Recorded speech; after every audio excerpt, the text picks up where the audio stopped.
Welcome back to Lock It or Leave It. I'm here with Matt Alquiza, who is a writer for Sports Illustrated covering the Hornets and other sports in Charlotte. Matt, what's going on, man? How are you? I'm good, Jeremy. Thanks for having me back. I'm excited to dive into some micro skills tonight. Yeah, absolutely. So yesterday I was just browsing Twitter, saw Brett Usher, who's at this point the GOAT of NBA Twitter, and he tweeted out a really interesting topic that a lot of people responded with and got some great hoop conversation going with it. And he said, what are some micro skills in the NBA that, or just basketball in general that you see? So we came up with five. We're going to go through these five, kind of talk about them. But before we do, Matt, what is the definition of a micro skill to you? Yeah, that's a good question. I think a micro skill is something that a player can do at a high level that you have to actually be watching to pick up.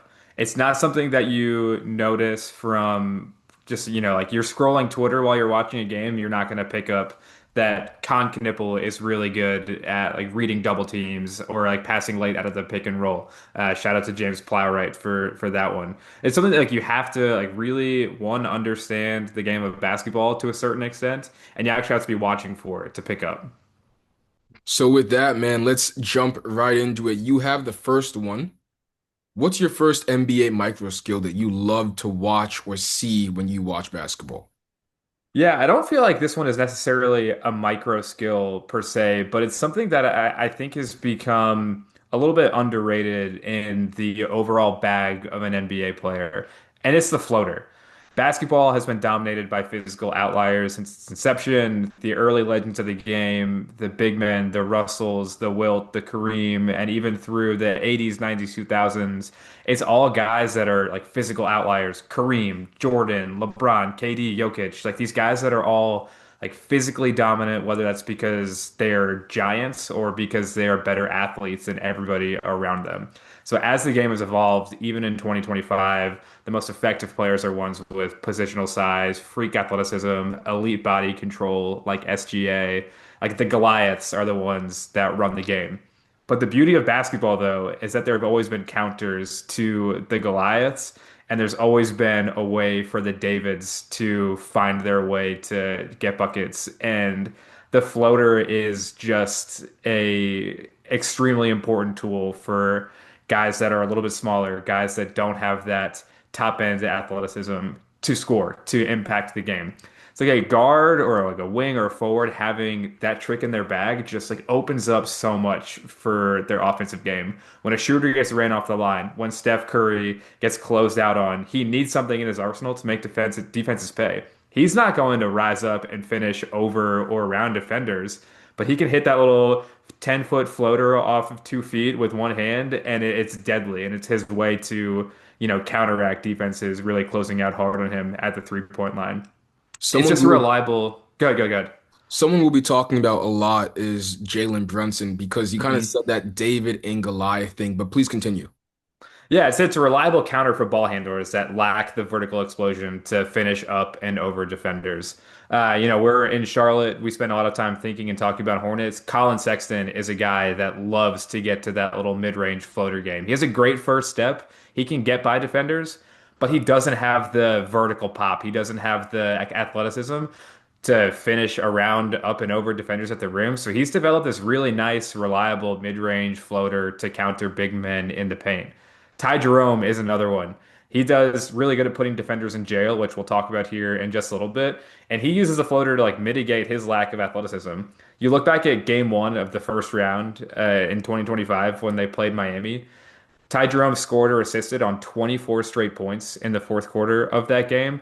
And he was just over and over again getting into the paint, knocking down floaters. And then when he's not knocking down the floater, like the defenses are like expecting him to do that, then it turns into a lob to a big man roaming the baseline. It's like it just opens up so much for a guard, a wing that doesn't have that like elite athleticism in the mid range of the floor to really like get to their bag to get impact the game by scoring the basketball. There are two kind of questions I wrote for every micro skill we have, and they're the same question. Number one is, what does this micro skill enable?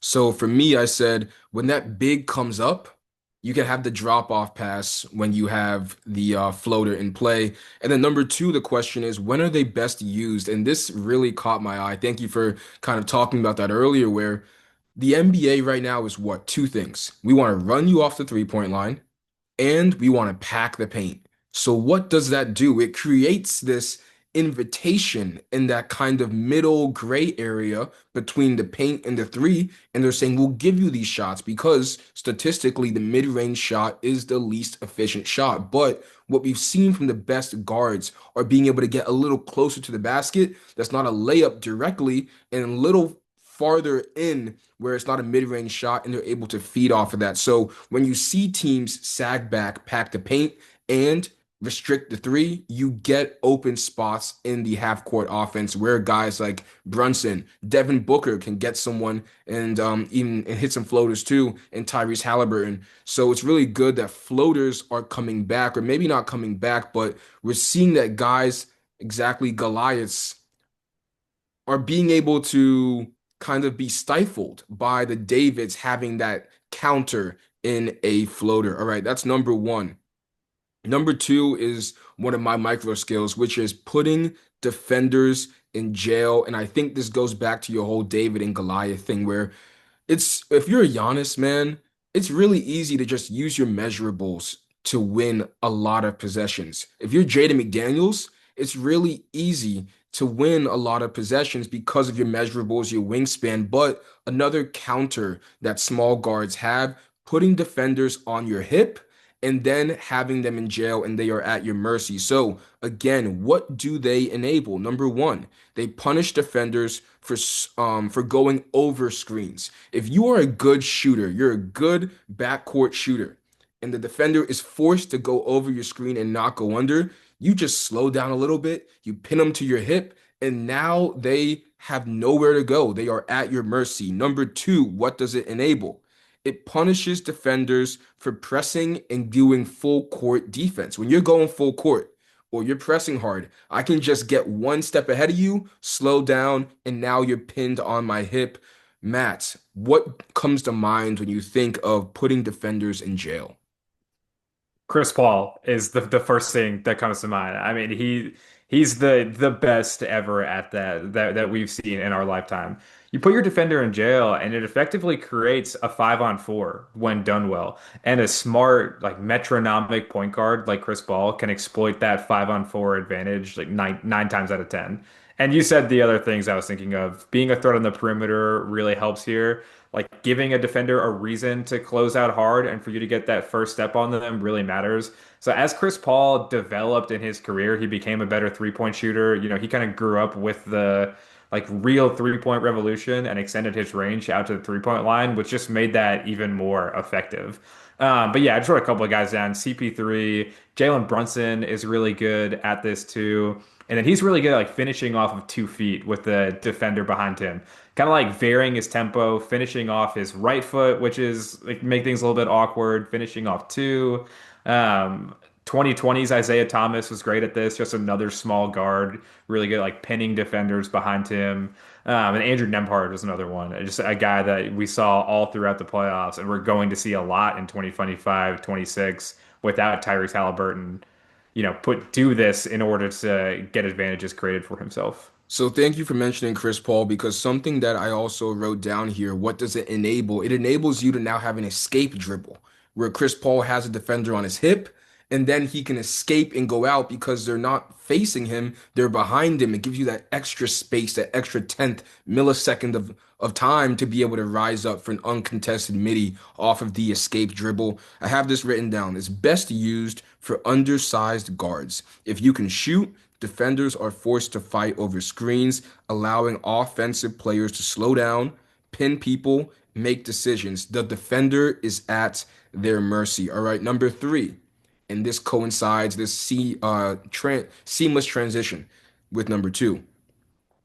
The reason why putting defenders in jail works so often is because of the screen.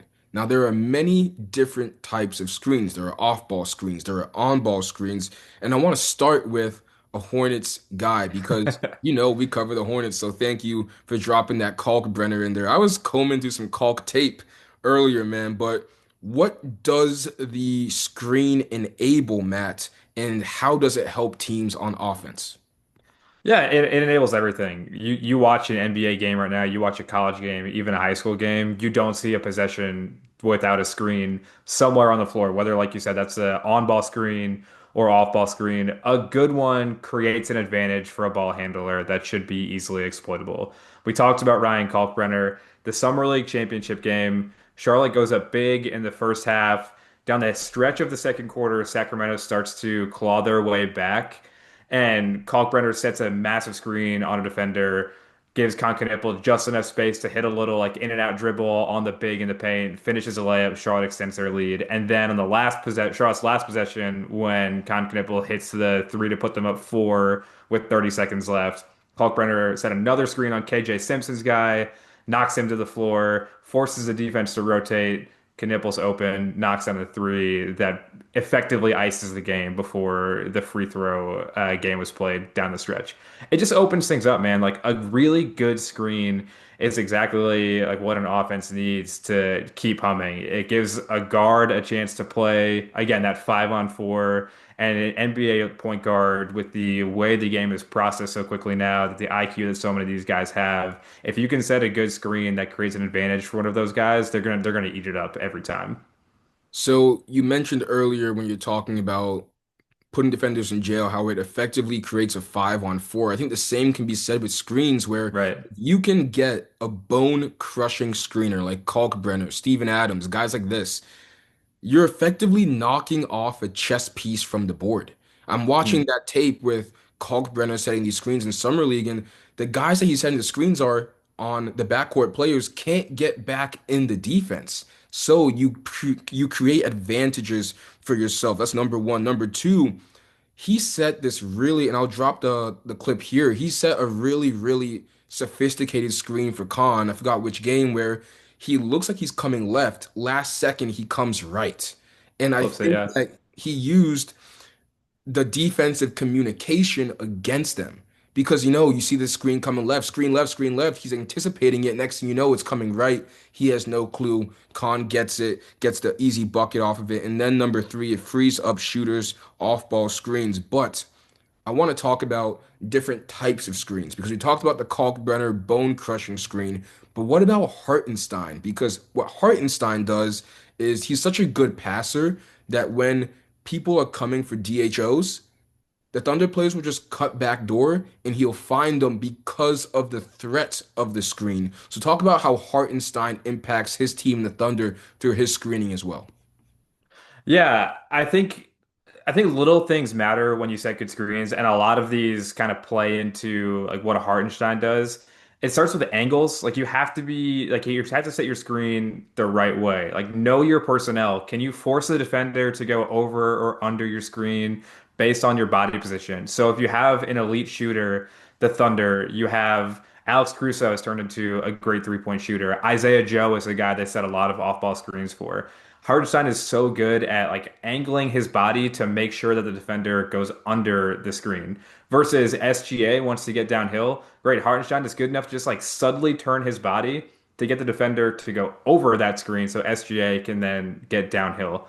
Timing is a huge thing on screens. Screens, a great NBA possession is a delicate dance between an offense and a defense that can just be thrown into chaos by half a second of a mistake. A screener has to make contact with the defender, send them the right direction if they're part of the action. Because really, like every inch of an NBA floor matters right now with how spaced everything is. If you're a quarter of a second late to set up a screen, then like a whole possession can be thrown off because guys are in the wrong spots, and then it turns into the dreaded ISO ball down the stretch of a possession, unless you have the like great isolation players, but whole different conversation. The legality of a screen matters. Can you set a hard screen with like subtle movements to not get called for it? And then the last thing, and this is a Hartenstein thing for sure, is the location of a screen matters. This is really big with Steven Adams when they run that double big lineup in Houston and in Oklahoma City. Hartenstein and Steven Adams are so good at setting these like interior Gortat screens and sealing their guy to open up lanes for drivers. So it's all of those little things, the angles, the timing, the borderline legal, and the location Hartenstein is so good at those four things. And I really think Steven Adams is the gold standard of a screening big man right now, which is why Houston signed him to that big 3-year contract extension. Because a lot of their offense with the double big, with the guards that can't really shoot, is opened up by Steven Adams just clearing out space all over the floor. The NBA is all about small advantages, right? Where Mhm. can I get the upper hand on this team? What you see is the best coaches and the best players are able to find and pick out the most advantages. And through a 48-minute game, that usually gives you the best chance to win. Okay, so we've been talking about all these offensive advantages with screening, floaters, and having defenders in jail. What can defenders do to counter that? Brings us to number four, which is pulling the chair. Now, this is one of mine where, I mean, it's so good seeing this because you don't see it often. But I think pulling the chair is one of the craftiest things a defender can do. So, the same way defenders get punished for anticipating that we talked about earlier, I think offensive players get punished for anticipating as well when they're going to the basket and they're anticipating contact, they're bracing for contact. These guys just pull away, allow them to just fall to the ground because they're bracing for it, they're leaning in, and that contact is never coming. So, Matt, what do you think of when you see pulling the chair? I know you sent me that Andrew Nemhard, a minute 30 compilation of him just pulling the chair on drives, and all these guys, Donovan Mitchell, Zach LaVine, Ty Jerome, they're not expecting that, and because of it, they're getting called for a travel and they have to pick themselves off the floor. Yeah, I think especially Nemhard is him doing it on drives is such an interesting like wrinkle to the Pacers defense because we see so much of like the foul baiting, the trying to draw contact. So Nemhard is so good at just getting out of the way. When he sees like a Levine lower his shoulder to brace for contact, try to finish for the and one, Nemhard slides out of the way, like you said, Levine kind of goes falling to the floor. Levine is trying to is expecting that contact. When it doesn't come, it throws him off of his rhythm too. So it's interesting the way that Nemhard does it. I think Caitlin Cooper, who does a great job covering the Pacers, great job covering basketball in general, did a whole video breakdown of it a couple of months ago. I saw it before the playoffs. Super interesting. But yeah, I mean, in this, the NBA is such a physical game. Like you think of the guys like Jokic or really like the big European big men, Valanciunas, Vucevic, these like big paint scorers, they thrive on creating contact in the paint on post-ups. And for so I don't know if he even does this, but Jaren Jackson is a guy that I think of that pulls the chair on defense a lot, which is funny because he's also a great shot blocker. So him being like a defensive player of the year caliber type player, it's more than just his ability to block shots. He has the like wherewithal, the IQ to like pull the chair and play away from contact every once in a while as well. So that's what I have written down too. It allows bigs to use the physical nature of post-ups against the offensive player. You just mentioned Jaren Jackson, but it also allows smaller defenders a puncher's chance against bigs. I go back to Jimmy Butler guarding Giannis in the bubble on a post-up, and he knows Giannis is gonna dribble, bang, dribble, bang. And on the second one, he just pulls away. Giannis falls down, and the Heat are off and running in transition. All of these things can get in an offensive player's head where now you're thinking, can I back down with the full force? Because I don't know if that guy will be there to invite that contact or if he will be shying away from it. Another great example, Dante Jones in the NBA playoffs pulling the chair on Dwayne Wade. So that's number four. Number five, the last one, and I love to end with this one. It's the no dip three. When we talk about just aesthetically pleasing styles of basketball, you see a no dip three, and it's kind of like when you see a buggy on the road, you just say, that's a buggy. Whenever you see a no dip three, you just say, no dip three, catch high, keep high. Matt, this was your last one. What do you see? What do you love most about the no dip three, and what does it enable for offenses when you have a shooter of that caliber? Yeah, the NBA, it's so, we talked about how physical it is a second ago, but it's also so fast. I mean, these are some of the best athletes on earth. And to be able to catch here and get your shot off right away, I mean, it gets so advantageous for an offense because defenses are going to close out hard. You have Giannis, who's a 7 foot freight train with 7'5" arms closing out at you. If you can get a shot off before he gets there, it's an advantage that you can't create elsewhere. So yeah, it opens up everything for an offense, man. Like the corner three is so dangerous, and I think most of the no dip threes that I'm thinking of are from just an elite spot up shooter in the corner. Like Sam Hauser on Boston is so good at this. He's able to like catch a pass high and get a shot off before a defense can close out.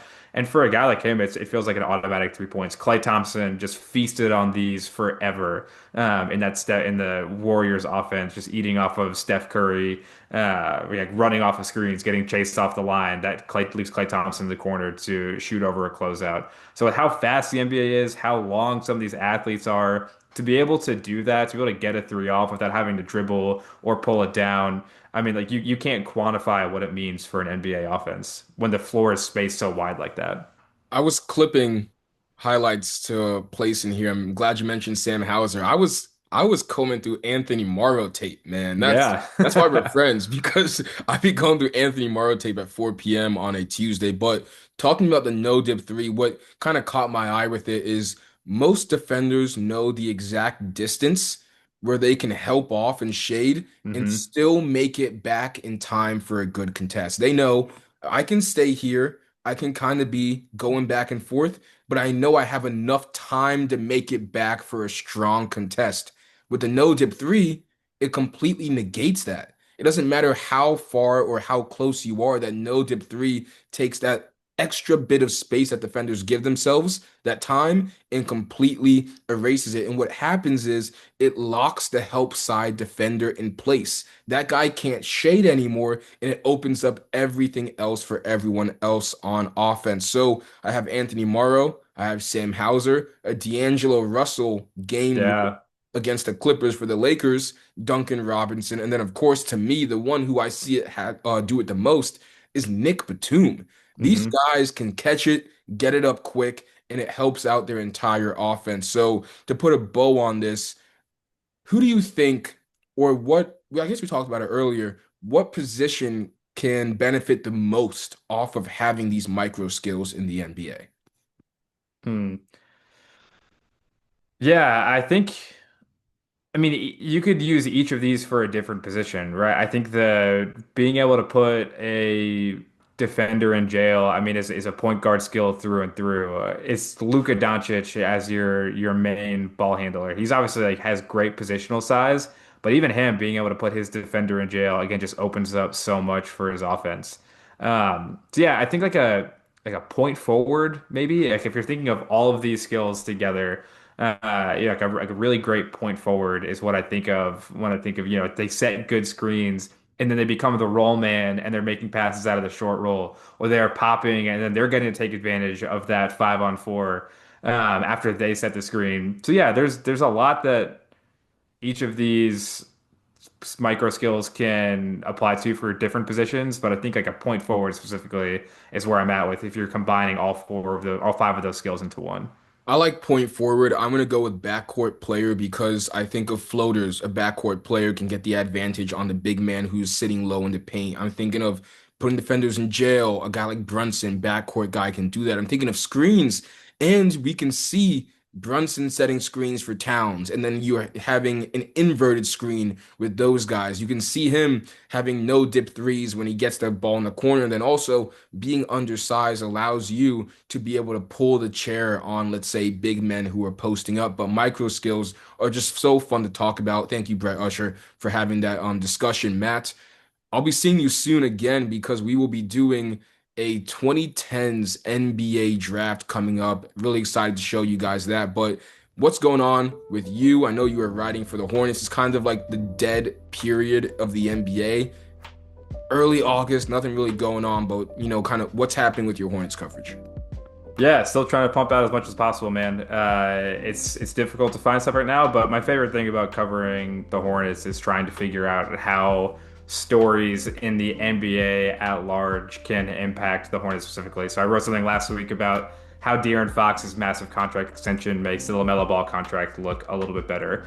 I wrote something about how the Thunder just extended Chet Holmgren and Jalen Williams and what that means for Brandon Miller next year because he's up for his rookie extension at the end of next or beginning of next summer. So just trying to figure out, man, I need some more NBA news to drop so I can figure out how in my dark, twisted brain to relate it back to the Hornets. But yeah, just still pumping stuff out, man. Just trying to make it happen, kill as much time as possible until training camp starts in September. And how can they find you? At MLKiza8 on X and the Hornets on SI, and then the Buzzbeat podcast is where you can find me talking about the Hornets. Great Hornets coverage, Matt. I'll be seeing you in a couple months for what training camp, like you said, NBA season. It'll be here before we know it, but until then, good to hear from you, man. Good to see you. We'll be back with more videos coming up. This is Lock It or Leave It. We'll see y'all next time. Peace.